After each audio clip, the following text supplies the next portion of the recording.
São os acontecimentos mais recentes da crise política e institucional instalada na Guiné-Bissau. Satou Camara autoproclamou-se presidente da Assembleia Nacional Popular e ocupou já o gabinete de Domingos Simões Pereira, que vê agora ser reaberto o processo resgate aos bancos depois da Procuradoria-Geral da República ter remetido para o Supremo Tribunal de Justiça o que diz serem cópias de provas de alegados crimes de corrupção cometidos pelo presidente eleito do Parlamento.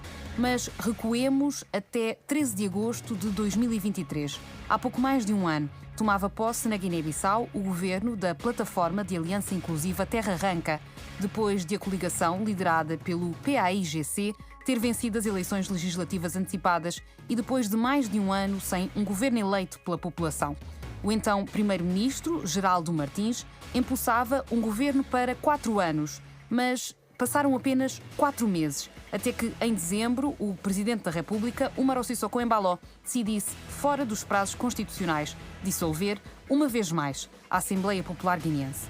Foi formado um novo executivo de iniciativa presidencial e, vários meses depois, marcada a data para as novas eleições legislativas antecipadas que acontecem no próximo mês, a 24 de novembro, e contra a opinião de todos os partidos com assento parlamentar que exigem a realização de presidenciais face ao aproximar do fim de mandato do chefe de Estado em fevereiro de 2025. Entre acusações políticas, vários atropelos à lei e o silêncio da comunidade internacional, a pergunta que todos querem ver respondida é a mesma: como restabelecer a ordem política, institucional e constitucional na Guiné-Bissau?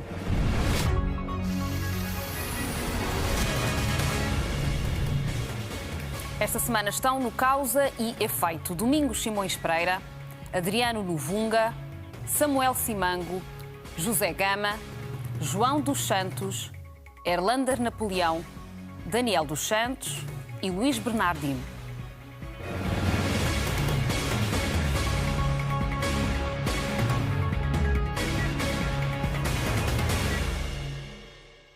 Boa noite. Começa agora mais um Causa e Efeito.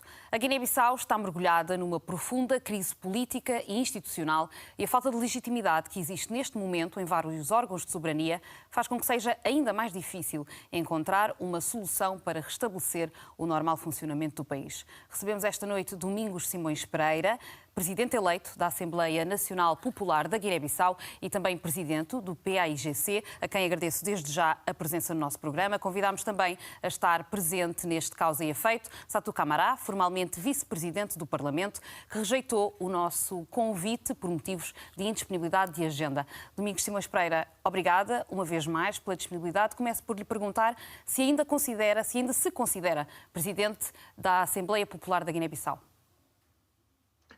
Muito boa noite, agradecer o interesse que foi manifestado para esta conversa. Não, eu penso que não só eu, todos aqueles que queiram se alinhar com a nossa Constituição e com os nossos dispositivos legais não terão dúvidas em relação a isso. Os nossos textos são muito claros em relação a essa questão. A mesa, toda a mesa e particularmente o presidente da Assembleia são eleitos por um mandato, por uma legislatura, que só termina com a eleição de novos membros e da nova mesa. Portanto, nesse aspecto não há qualquer dúvida. Que diálogo é que existe neste momento entre o senhor e o presidente da República, Umaro Sissoko Embaló? Bom, por mais que me custe admitir, é um diálogo quase de surdos, não é? Porque é público que, à altura da convocação da Comissão Permanente, eu enderecei uma carta ao Sr. Presidente, dando-lhe conta, não é, da proposta da agenda. Portanto, não é uma prática corrente, mas eu entendi que, perante o quadro que nós vivemos, era de bom tom informar ao Presidente da convocação da reunião da Comissão Permanente.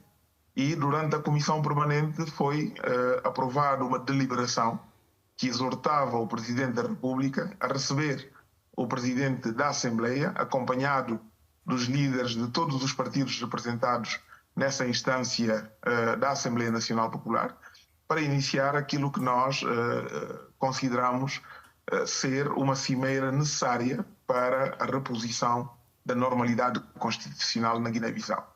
Isso não teve qualquer reação. A reação que conhecemos é uma reação pública de ameaças, de afronta à Assembleia Nacional Popular, seguida depois de uma convocação que ignorava e ignora a situação prevalecente na Assembleia Nacional Popular e pretende, não é, uma auscultação que até este momento nós não percebemos do que é que se tratou.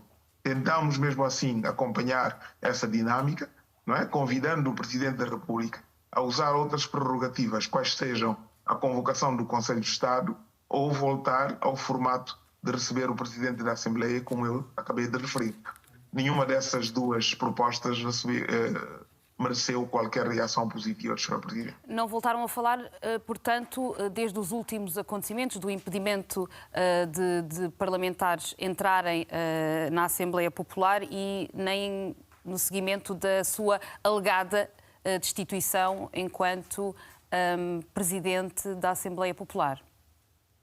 Não, mesmo antes disso, é preciso lembrar que a Assembleia está a sofrer esse assalto, essa tentativa de subversão da ordem institucional desde dezembro de 2023. Desde essa altura, eu nunca tive nenhuma comunicação formal por parte do gabinete do Sr. Presidente da República.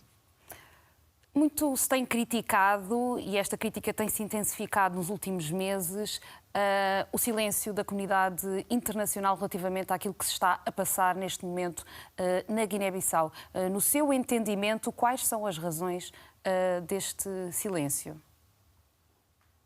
Não, eu sempre faço essa crítica com alguma cautela, porque acho compreender que nem sempre a comunidade internacional tem os instrumentos adequados para poder intervir. Os Estados têm a tendência de sempre evocar a sua soberania e, por via dessa soberania, limitar os espaços de intervenção. Contudo, nós pertencemos a esses organismos internacionais por algum motivo. E eu acho que, mais do que o seu silêncio e a sua não atuação, o mal é geralmente ainda mais grave da forma como intervém. É preciso lembrar que o mandato do presidente Umaro Sissoko Embalo iniciou com o reconhecimento da CEDEAO e não das instâncias nacionais da Guiné-Bissau. Não foi o Supremo Tribunal de Justiça a reconhecer a vitória do Umaro Sissoko Embalo. E, portanto, quando isto acontece e nas sucessivas intervenções da comunidade internacional, há tendência de se apelar, não é, à submissão da ordem legal a vontades terceiras, o que põe em causa todo o edifício constitucional do país. E, portanto, quando depois... Foi secretário executivo, por exemplo, da CPLP. Sabemos que esta comunidade procura não interferir muito na soberania dos países, mas pergunto-lhe se, no seu entendimento, poderia fazer mais. Tem a obrigação de fazer mais, e já que evoca o facto de eu ter sido secretário executivo, aproveito para lembrar que nessa altura, nos vários palcos de alguma tensão política, havia uma intervenção bastante mais efetiva. Basta dizer que fazíamos parte do Comitê de Concertação Internacional, que reunia a CEDEAO e a CPLP, e por via dos respectivos ministros dos negócios estrangeiros, era sempre possível conciliar posições para pressionar, para acompanhar aquilo que é a observância dos ditames constitucionais, ou seja, todo um conjunto de iniciativas que sempre permitiram, na altura, uma presença bastante mais efetiva. Este silêncio é ensurdecedor, porque é como se os demais Estados virassem costas e dissessem que a questão da estabilidade num país membro não é necessariamente parte da agenda da organização. E isso não favorece a organização, não solidifica as suas instâncias e, de certa forma, faz com que o próprio cidadão se desinteresse por aquilo que devia ser o nosso espaço comunitário, não só de proteção, de segurança, da afirmação das nossas políticas e do desenvolvimento. Em relação às eleições legislativas antecipadas, que estão marcadas para 24 de novembro, defende que no atual contexto e situação política e institucional, elas devem de facto acontecer nessa data ou antes, como muitos partidos têm defendido, deverão acontecer as eleições presidenciais? Não, tivesse o Presidente da República utilizado corretamente a Constituição para a dissolução do Parlamento, no próprio decreto dessa dissolução já devia ter fixado a data para a realização das eleições legislativas. Portanto, o que todo o quadro atual demonstra é que estamos em presença de um senhor que não se importa em violar de forma flagrante e repetidamente, não é, todas as disposições existentes. Agora, temos consciência de que com esta paralisação que foi imposta, que foi provocada, só se pode relançar o processo político com novas eleições. A grande dúvida, a grande dificuldade é como é que nós vamos a eleições tendo uma Comissão Nacional de Eleições que ficou caduca desde maio de 2022.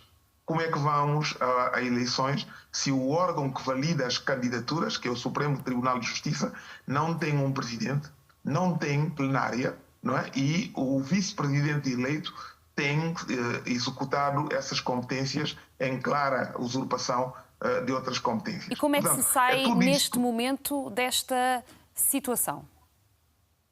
É preciso nós continuarmos a apelar a todas as forças vivas da nação para a necessidade de contribuírem para uma solução dialogada, uma solução negociada. E isso só é possível respeitando a Constituição.